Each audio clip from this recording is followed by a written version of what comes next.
Ayollar o'tirgan stolga qarang dedi. Shuni ayollar o'tirgan stolga qarasam, stol ustida aroq ham bor, konyak ham bor. Vino ham bor. Ichib o'tirishibdi xotinlar. Ha desam, mana aroq ichgan xotinlarga ona haqida shuni aytaman aka dedi. Men aytdim, qaytanga tezroq yig'laydi-ku dedim, yaxshi emasmi dedim.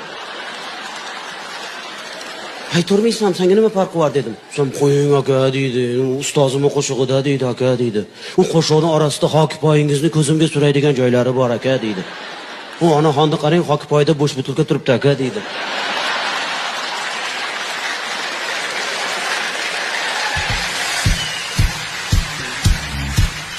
Rostlar.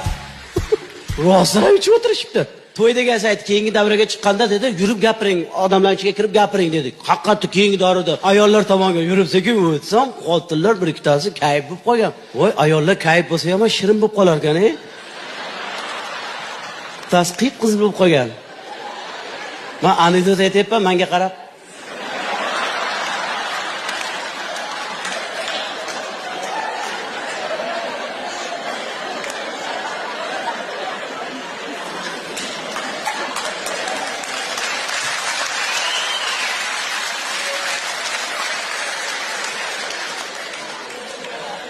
U adida u gapatyapti o'ylayapti meni.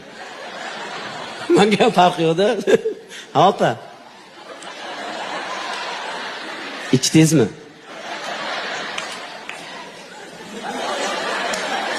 Ichganim yo'q. Qizarib ketibsiz-ku. Pivo ichdim deydi. Meni kechirasizlar edi, erkak kishini ichgani qanaqa xunuk ko'rinsa, ayol kishini ichgani undan 5 bat 100 barobar xunuk ko'rinar ekan. Meni kechirasizlar, mana men ko'rgan narsamni aytayapman-da, juda xunuk ko'rinar ekan deb bu holat. Ha, shunaqa to'ylarimiz ham bor. Endi o'zbekning to'y